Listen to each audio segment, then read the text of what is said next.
자, 기도하고 싶은 마음이 생기려면이라는 제목으로 우리 말씀을 묵상하고 또 은혜를 받기를 원합니다.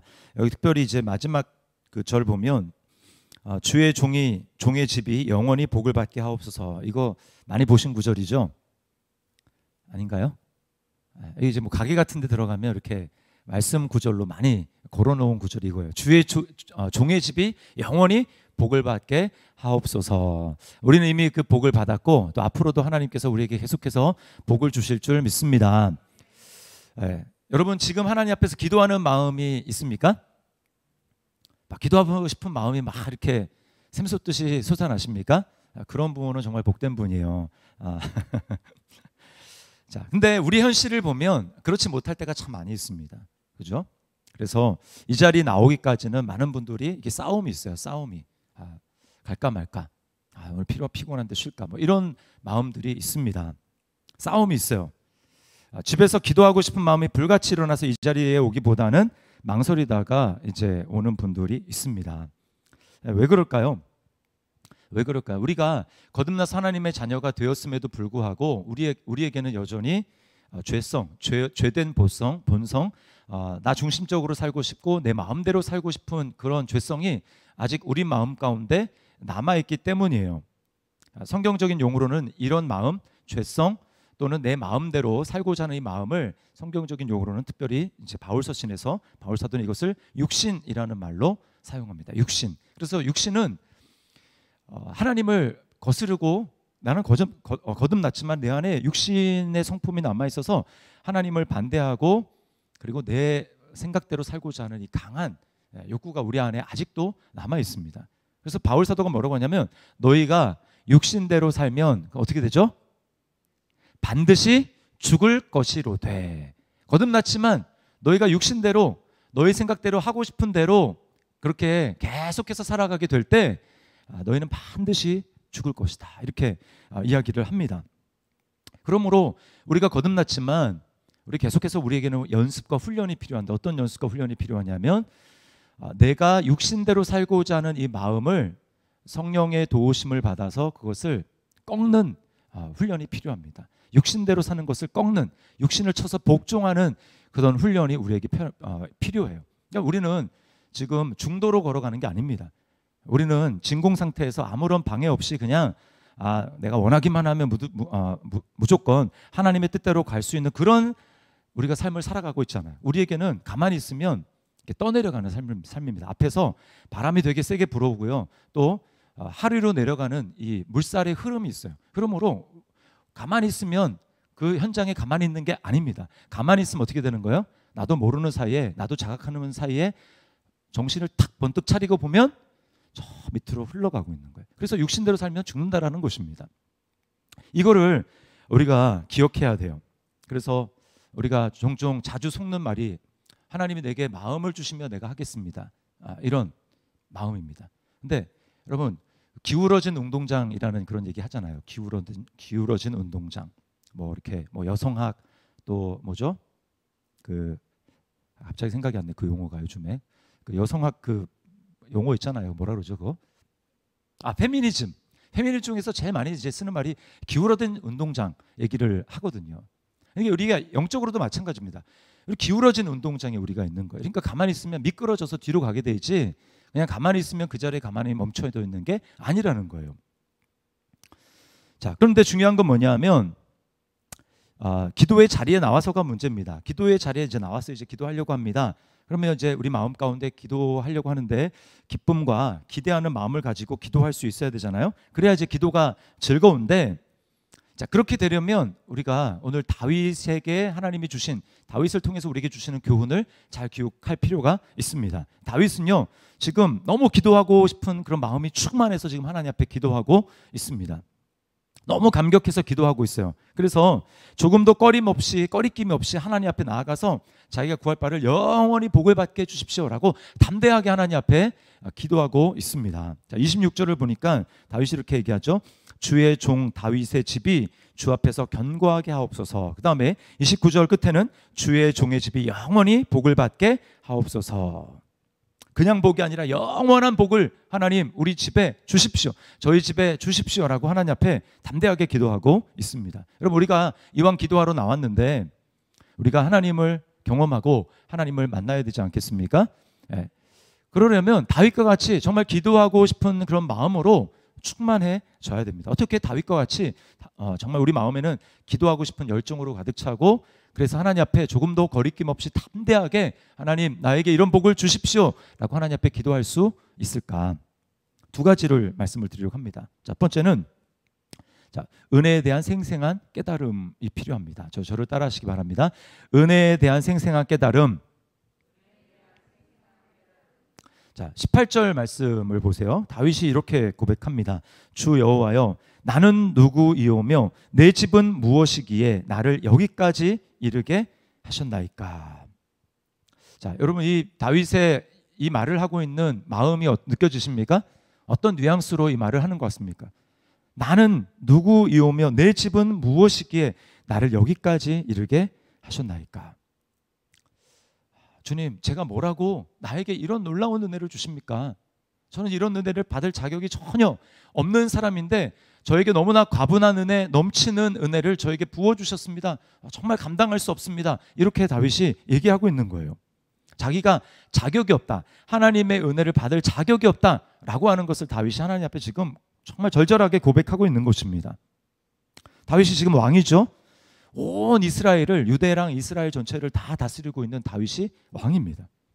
다윗이 자기 삶을 이렇게 왕이 오른 다음에 그 다음에 지금 사무엘하 7장은 법궤까지도 이미 자기가 다스리고 있는 예루살렘 성 안에 들어온 상태입니다. 그리고 아직 이제 성막은 다른 곳에 있고, 그러나 법궤는 들여왔기 때문에 법궤가 거할 장막을 이렇게 텐트를 쳤어요. 임시 텐트를. 그리고 그 안에 법궤만 덩그러니 있는 겁니다.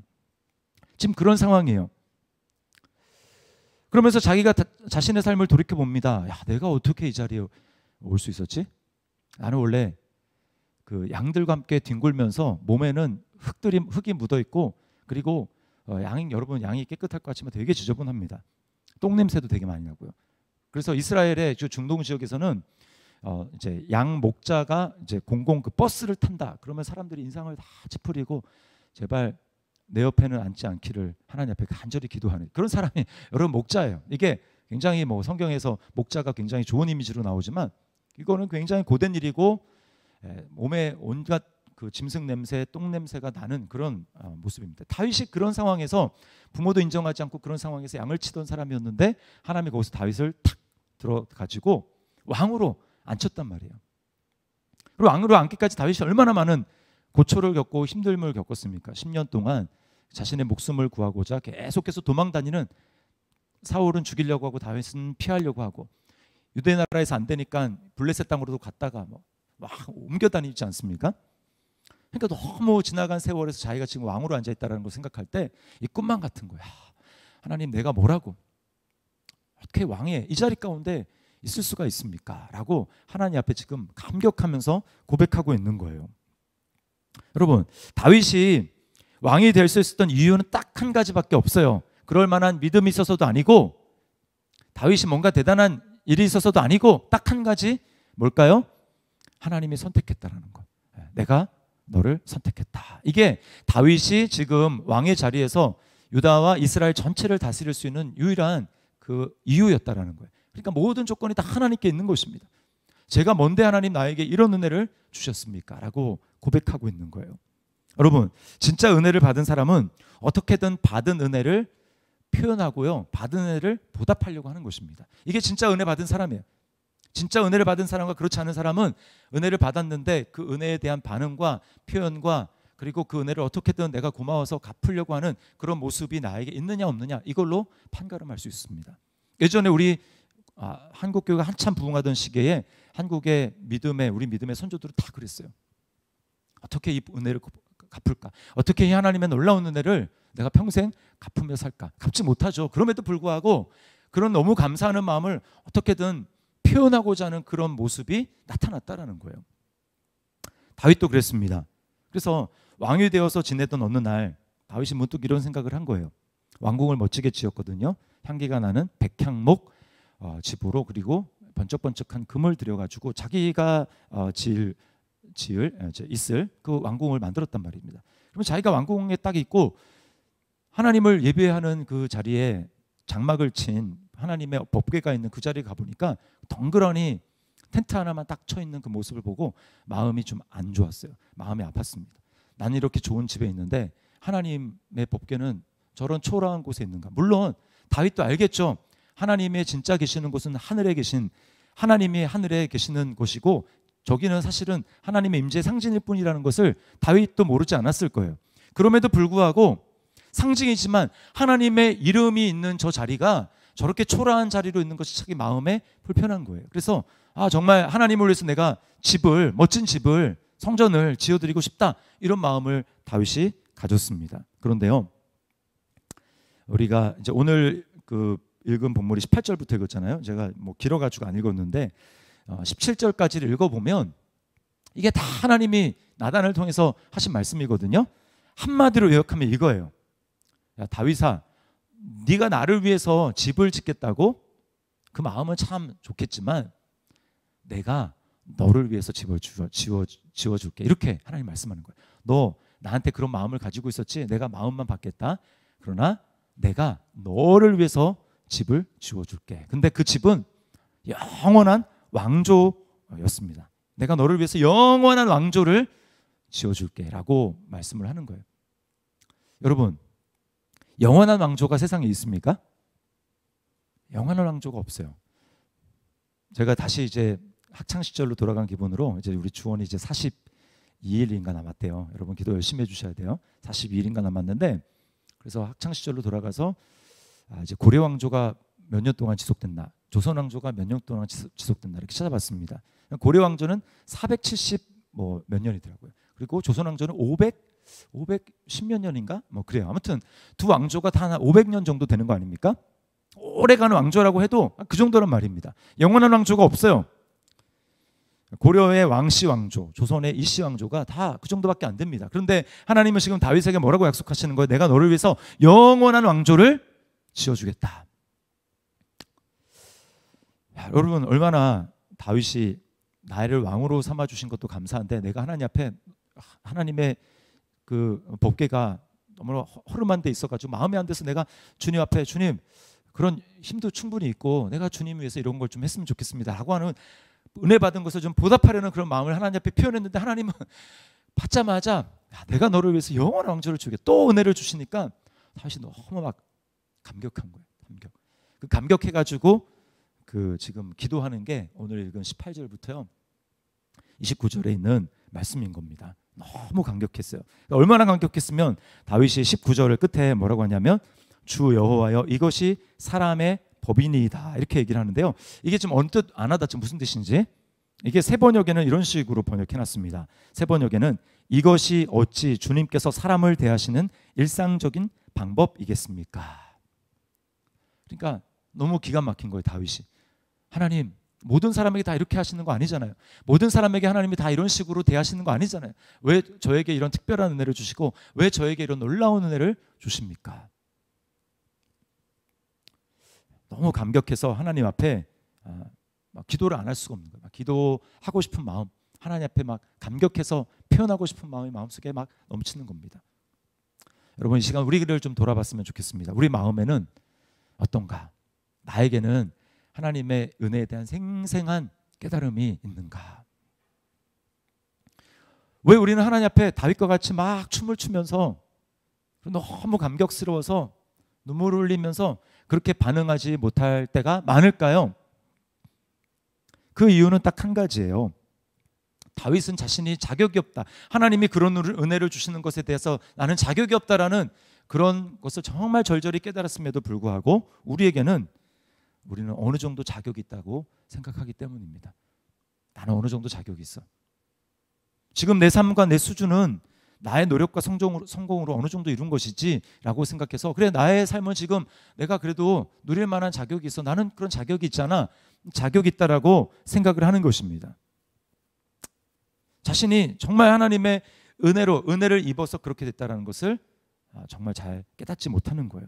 특별히 이제 풍족한 시대, 너무나 풍족한 쓸 것이 많고, 그래서 점점 이 시대는 영적인 것에 관심이 없는 시대입니다. 점점 그래요. 그러니까 예전에는 아유 천벌 받을라, 당신 그러면 천벌 받아, 하늘이 진노하지, 하늘이 노하셔서 뭐 이런 말 썼잖아요. 요즘엔 그런 말을 아예 쓰지 않습니다. 그러니까 하나님이란 개념 자체가 아예 없어요. 제가 어린 시절만 해도 그러지 않았거든요. 근데 지금 이제 뭐 10대, 20대 그런 개념이 없습니다. 왜냐하면 삶이 그냥 너무 평안한 거예요. 삶이 너무 평안하고 너무 안전하고 내 삶은 안전하고 그렇기 때문에 정말 대단한 어떤 특별한 일이 일어나기 전까지는 신이란 존재, 하나님이란 존재, 영원한 세계 뭐 이런 부분에 대해서는 전혀 공감이 되지 않고 별로 필요 없다라고 생각을 합니다. 그러니까 예수 믿으라는 말이 무슨 그들에게 들어가겠어요. 나의 노력과 성취로, 내가 땀 흘리고 나의 노력으로 내 인생은 그렇게 개척하는 거지, 내 인생은 그렇게 사라지는 것이지 라고 하면서 자신의 삶에 대해서 굉장히 자신은 그런 현재의 삶에 대해서 자격이 있다라고 생각을 합니다. 저는 그러면서 오늘날 우리에게 한국 현대를 살아가는 우리에게 영적으로도 굉장히 깨달음을 많이 주고 있는 그것이 저는 탈북민의 삶이라고 생각을 해요. 탈북민. 여러분, 탈북한 사람들은 그게 너무 리얼합니다. 그래서 그 탈북 방송들 이렇게 제가 유튜브 가끔 보면 그 사람들은 정말 별것 아닌 거예요. 너무 감격하고 감동해요. 뜨거운 물을 언제든지 사시사철 쓸 수 있다. 그리고 제한 없이 쓸 수 있다. 이거 뭐 우리 너무 당연한 거 아닙니까? 그러면 지금 날씨가 추워졌는데 뜨거운 물로 샤워하지, 그럼 무슨 물로 샤워해? 이렇게 하지 않습니까? 근데 그 사람들은 언제든지 내가 원하는 때 이렇게 샤워기 딱 이거 돌리기만 하면 바로 뜨거운 물이 나온다라고 하는 사실 때문에 막 엄청 감격하고 감사하는 거예요. 그런 것 때문에 감사한 적 있으십니까? 내가 집에서 뜨거운 물을 마음대로 쓸 수 있어. 주님 너무나 감사합니다. 혹시 그렇게 감사해 보셨나요?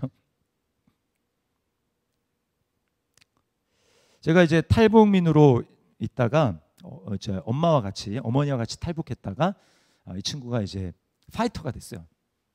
격투기 얼마 전에 보니까 챔피언이더라고요. 그래서 그 인터뷰를 하는데 이렇게 얘기를 합니다. 대한민국에 오지 않았다면 저는 아무것도 아닙니다.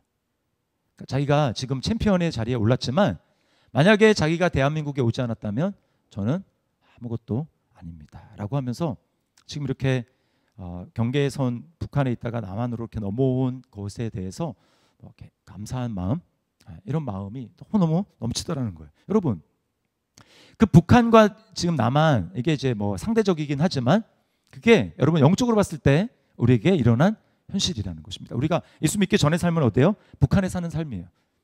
그러다가 예수님을 믿었어요? 그러면 넘어온 것입니다. 하나님이 우리를 일로 넘겨준 거예요. 그래서 골로새서 말씀에 보면 이런 말씀이 있죠. 흑암의 권세에서 사랑의 아들의 나라로 옮기셨느니라. 우리를 이렇게 옮겨주셨다라는 거예요. 어두움에서 빛으로, 지옥에서 천국으로, 감옥에서 자유의 삶으로. 이것이 우리가 내가 잘 자각하지 못하지만 예수를 믿을 때, 내가 예수를 주로 고백할 때 십자가에서 나의 옛사람이 죽고 이제는 그리스도와 함께 내가 다시금 일으킴을 받았다라고 내가 정말 그렇게 믿고 예수님이 나의 주님이십니다 라고 받아들일 때 우리가 그것을 감정적으로 많이 느꼈던 느끼지 못했던 우리에게 일어난 현실이라는 거예요. 우리는 이미 넘어온 삶, 우리에게 자유의 삶이 정말 하나님이 주시는 진정한 영생의 삶, 자유의 삶이 우리에게 펼쳐지고 있고 펼쳐졌고 지금도 펼쳐지고 있다라는 것입니다. 여러분 믿으십니까? 얼마나 감사합니까? 여러분, 만약에 여러분이 예수님을 믿지 않았다고 한번 생각을 해보십시오. 예수님을 믿지 않고 세상에서 사는 사람들, 그런 사람들과 지금 똑같이 살아간다. 어떨 것 같습니까? 여러분의 삶에 예수님이 빠진 삶을 한번 상상해 보셨습니까? 내 삶에 예수님이 없다면 나는 지금 어떻게 살고 있을까? 지금보다는 잘 살고 있겠죠. 혹시 이렇게 말씀하시는 분, 경제적으로는 그럴 수 있겠지만 예수님이 없다. 어떻겠습니까? 하나님을 전혀 생각하지도 않고 하나님을 전혀 느끼지도 않고 어떻게 하면 이 땅에서 많은 것들을 이루면서 살아갈 것인가? 전혀 캄캄한, 그리고 굉장히 자유로운 삶 같지만 사실은 마귀가 이끄는 대로 이끌려다는 삶이고 내 마음의 육신의 정욕에 이끄는 대로 따라 사는 삶이고 세상 사람들이 사는 그 모습대로 어떻게 하면 나도 저것과 화려한 삶과 비슷하게 살아갈 것인가 부러워하면서 그것을 쫓아가는 여러분 그런 삶이지 않을까요? 굉장히 자유로운 삶이라고 생각하지만 여러분 전혀 자유롭지 않아요. 육신의 욕심, 정욕대로 그것이 이끄는 대로 살아가는 삶이고 또 세상에 보여주는 삶을 나도 모르게 은연중에 그것을 적극적으로 추구하면서 따라가는 그러나 진정 자유한 모습은 없는 그런 모습이 바로 예수님 없이 살아가는 모습입니다. 그 길 끝에는 뭐예요? 영원한 죽음이 기다리고 있는 것입니다. 제가 최근에 이제 어떤 영화, 옛날 영화인데 피아노라는 영화 혹시 보셨습니까? 2002년인가 굉장히 오래된 영화더라고요. 거기 이제 그 폴란드에서 1939년 이때 2차 세계 대전이죠. 그때 독일이 이제 폴란드를 침공해가지고 거기 있는 바르샤바에 사는 그 사람들을 잡아가고 또 강제로 이주시키고 막 이런 과정에서 겪는 괴로움과 고통을 당하는 거예요. 줄 서라고 유대인들은 다 나와서 줄 서라고 유대인들은 팔에 8cm로 된 흰 천을 두르고 10cm인가 그리고 8cm로 된 파란색 별을 그리고 별의 두께는 1cm가 되게 팔에 차고 다녀야 된다. 그것을 차고 다니지 않을 시에는 엄벌에 처한다. 일방적인 공문이 내려옵니다. 그걸 다 차야 되는 거예요. 그리고 차고 걸어가는데 유대인인 걸 알고 독일 병사가 너희들은 인도로 걸어 다닐 수 없으니까 차도로 내려가서 걸어라. 그리고 모였는데 왜 모였는지 모릅니다. 우리는 왜 모였습니까? 어디로 갑니까? 물었다고 바로 그 현장에서 총을 쏴서 죽입니다. 기가 막힌 그러한 일을 당하는 거죠. 다 사람들이 무서워서 아무런 저항도 하지 못하고 정말 짐승과 같은 그런 삶을 살아가죠. 여러분, 현실에서 그런 모습을 보였다라는 건 무엇입니까? 우리에게 영원한 세계에서 그보다 훨씬 더 심한 하나님의 심판이 기다리고 있다는 것을 우리는 알아야 되는 거예요. 지옥은 그냥 하나님 없이 뭐 살아가지 뭐 그런 삶이 아니라는 것입니다. 그 길 끝에 100년도 안 되는 우리 삶의 끝에 영원한 하나님의 심판이 있다라는.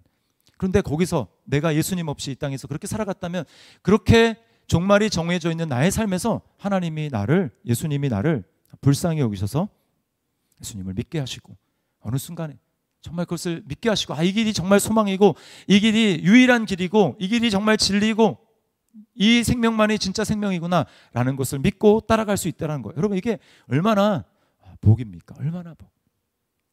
만일 나의 생에 주님이 없었다면 지금 내 모습이 이대로 남아 있을까?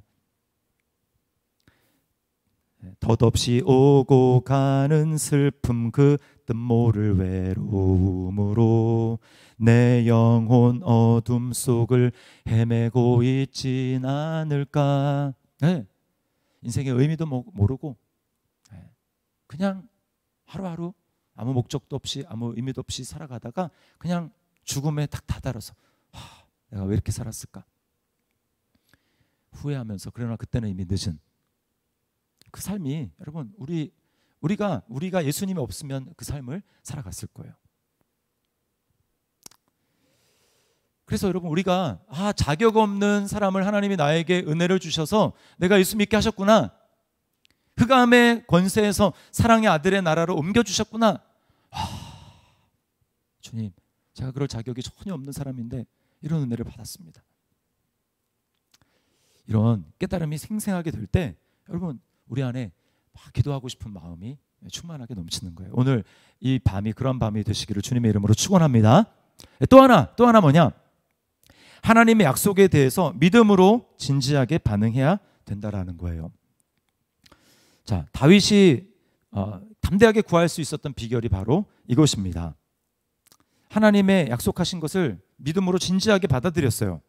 하나님의 약속을 진짜 믿잖아요. 그러면 마음속에 막 소망이 생깁니다. 소망이 생겨요. 그리고 기도해야 되겠다는 마음이 막 생깁니다. 그 진짜 믿으면 그냥 머릿속으로 그렇구나가 아니라 그 말씀을 진짜 믿으면 진짜 진지하게 딱 받아들이게 될 때 우리 마음 가운데는 기대와 소망이 생기게 되는 거예요. 27절 말씀을 우리 같이 한번 읽어보겠습니다. 시작. 만군의 여호와 이스라엘의 하나님이여 주의 종의 귀를 여시고 이르시기를 내가 너를 위하여 집을 세우리라 하셨으므로 주의 종이 이 기도로 주께 간구할 마음이 생겼나이다. 잘 보세요. 자, 여기 뭐라고 합니까? 내가 너를 위하여 집을 세우리라 하셨으므로 주의 종이 이 기도로 주께 간구할 마음이 생겼나이다. 하나님이 먼저 내가 너를 위해서 영원히 집을 세워줄게 라고 하는 말을 다윗이 딱 듣고 그걸 받아들였어요. 믿었어요. 그러니까 뭐예요? 내가 진짜 하나님이 이렇게 해주신다고 하니까 내가 담대하게 이걸 구해야 되겠다. 하나님 그렇습니까? 너무 좋습니다. 주님의 하신 말씀이 너무 좋아요. 너무 감사합니다. 주님이 그렇게 말씀하셨으니까 하나님 그 말씀을 저에게 이루어 주십시오. 저의 집이 영원히 복을 받게 해 주십시오 라고 하나님 앞에 간구할 마음이 생겼다는 거예요. 간구할 마음이. 그럼 만약에 다윗이 말씀을 믿지 않고 그냥 상식적으로 판단했다고 한번 생각을 해보십시오. 내가 너를 위해서 영원한 왕조를 세워주겠다. 주님, 영원한 왕조가 어디 있습니까? 이 세상에 영원한 왕조는 없잖아요. 다 망하지 않았습니까? 근데 어떻게 영원한 왕조를 세워주신다고 말씀합니까? 아무리 주님이시지만 이건 좀 말이 안 되는 것 아닙니까? 이렇게 여러분 상식적으로 자기 생각으로 이렇게 판단했다면 믿지 않고 그러면 여러분 기도할 마음이 있습니까? 기도할 마음이 생기겠습니까? 아니에요. 근데 하나님의 말씀을 정말 진지하게 하나님의 말씀으로 받고 그것을 믿으니까 마음 가운데 막 소망이 싹 트면서 정말 그 일이 내가 구하면 하나님 이루어 주시겠구나, 놀라운 일이 벌어지겠구나라고 하는 기대감이 막 생기는 것입니다. 여러분 하나님이 우리에게 어떤 약속의 말씀을 주십니까? 많은 약속의 말씀이 성경에 있죠. 대표적으로 기도에 관한 말씀이 뭐가 있습니까? 먼저 그의 나라와 그의 의를 구하라. 그리하면 이 모든 것을 너희에게 더하시리라. 이 말씀을 믿습니까? 진짜 믿으면 진짜 내가 먼저 그의 나라와 그의 의를 주님이 다 책임져 주시는데 여러분 마음속에 막 소망이 생기는 거예요. 또 구하라 주실 것이요, 찾으라 찾을 것이요, 문을 두드리라 그리하면 너희에게 열릴 것이니. 이 말씀을 정말 믿으면 하나님이 정말 나에게 주시려고 3번이나 똑같은 말씀을 점점점 강도 있게 세게 말씀하시는구나. 내가 오늘 기도하면 정말 이런 놀라운 일이 벌어지겠는걸? 내가 이렇게 기도해야 되겠다. 이런 마음이 막 생기는 거예요. 여러분 이 말씀을 정말 믿는다면 우리는 한숨 짓는 대신에 주님께 기도할 것입니다. 염려하면서 내가 방법을 찾으면서 골머리를 썩을 게 아니라 정말 내 마음속에 하나님이 기대를 주시고 소망을 주시기 때문에 믿음으로 하나님 앞에 기도하고 하나님이 행하실 것을 바랄 것입니다. 그러나 우리에게 그런 마음이 일어나지 않는 결정적인 이유는 실제로 믿지 않기 때문이에요. 그냥 머릿속으로 그렇지, 그런 말씀이 있지, 그래 나도 그 말씀 알아. 근데 믿지도 않아요. 그러면 기대하는 마음이 생기지 않는 것입니다. 자, 우리 히브리서 4장 2절 말씀 함께 읽어보겠습니다. 히브리서 4장 2절 시작.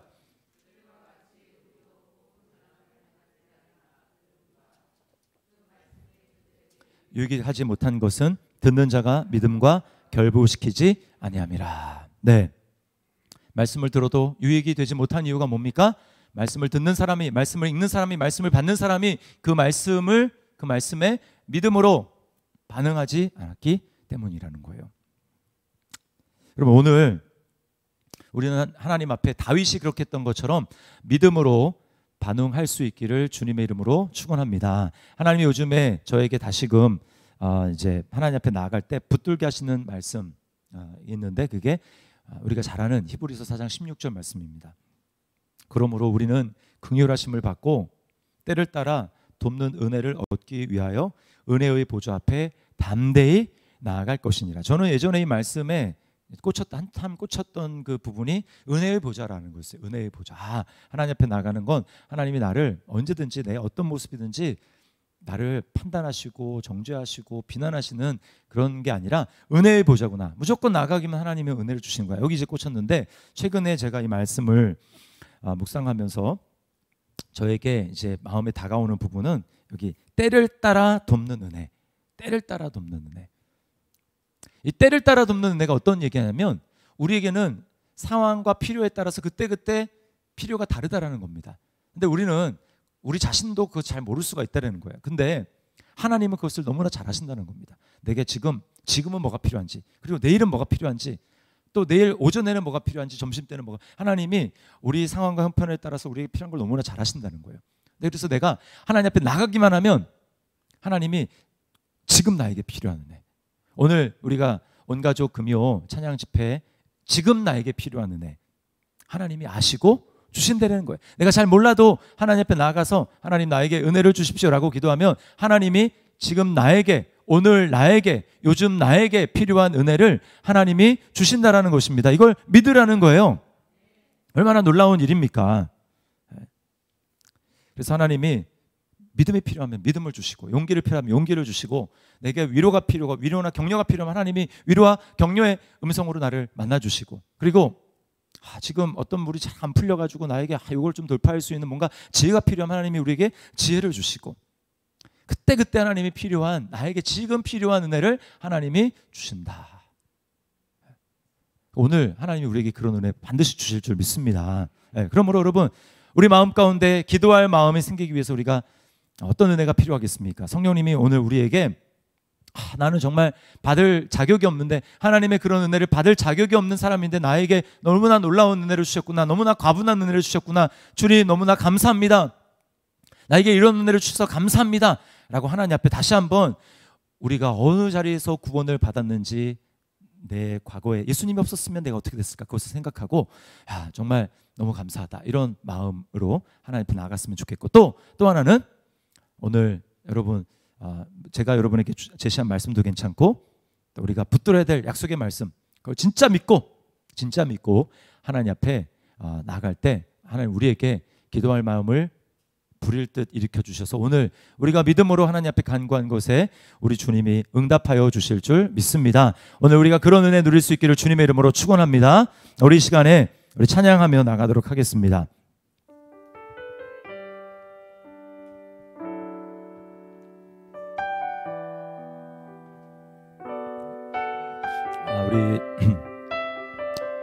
난 예수로 충만하네, 우리 찬양 하나님 앞에 고백하면서, 주님 오늘 내가 세상의 것이 아닌 예수님으로 충만하기를 원합니다.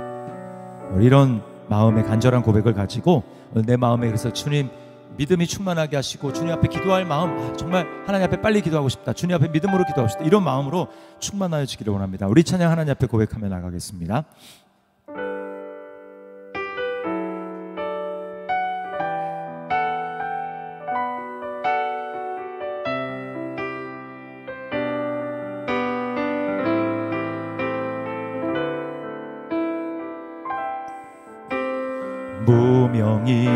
무명이어도 공허하지 않은 것은 예수 안에 난 만족함이라, 아멘. 가난하여도 부족하지 않은 것은 예수 안에 오직 나는 부요함이라, 아멘. 고난 중에도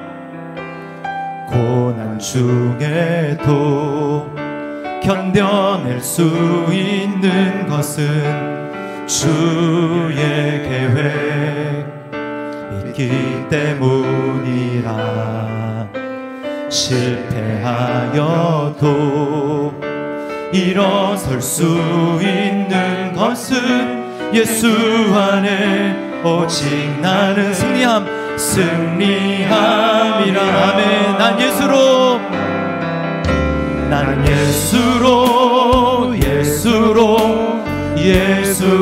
충만하네. 난 예수로 충만하네. 난 예수로 충만하네. 영원한 내 안에 살아계시네. 내 몸이 약해도 낙심하지 않는 것은 예수. 나는 완전합니다. 나는 완전합니다. 아멘. 화려한 세상 부럽지 않은 것은 난 예수로 충만. 다시 한번 고백합니다. 내 몸이 약해도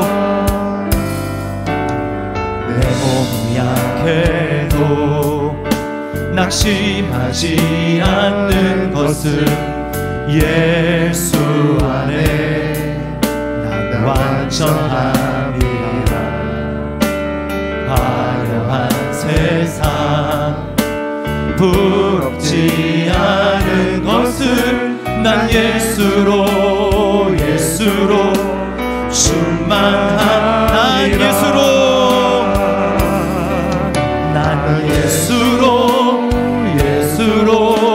예수로 충만하네. 세상 모든 것들도 부럽지 않네. 난 예수로 충만하네. 영원한 왕 내 안에 사랑해. 난 예수로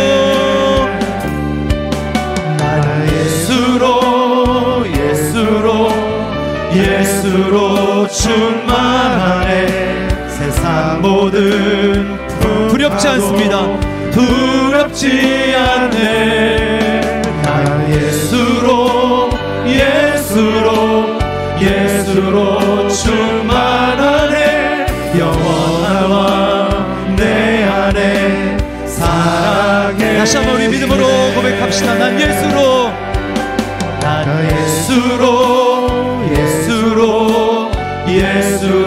충만하네. 세상 모든 것들도 부럽지 않네. 예수로 충만하네. 영원한 왕 내 안에 사랑해. 난 예수로 충만합니다. 난 예수로 충만하네. 세상 모든 풍파도 두렵지 않네. 난 예수로 충만하네. 영원한 왕 내 안에 살아계시네. 네, 우리 시간에 한번 하나님 앞에 기도했으면 좋겠어요. 우리 말씀을 기억하면서 주님, 이 시간 내 안에 예수님으로 충만하여지기를 원합니다.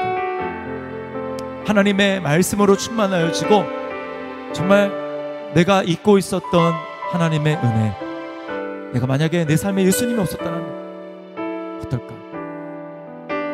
주님, 정말 그 예수님이 없었다면 내가 아무리 화려하고 아무리 부자고 아무리 건강하고 아무리 세상의 조건을 가졌다 할지라도 죄의 정욕과 죄의 노예와 세상의 풍조에 이끌리는 대로, 이 세상 신인 마귀가 이끄는 대로 이끄는 그런 삶을 살다가 그 끝에는 영원한 끔찍한 하나님의 심판을 받을 수밖에 없는, 주님, 내가 그런 삶에서 구원하여 주셨는데 주님, 다시 한번 은혜가 내 안에 생생하게 성령으로 말미암아 주님 깨닫게 도와주시고 깨달아지게 도와주시고 또 하나님의 말씀을 신실하게 믿을 수 있도록 인도하여 주셔서 그 말씀에 내가 소망을 발견하게 하시고, 그래서 하나님 앞에 기도할 마음이 이 시간 충만하게 일어날 수 있도록 주여 이 시간 나에게 예수로 충만하게 하여 주시옵소서. 은혜로 충만하게 하여 주시옵소서.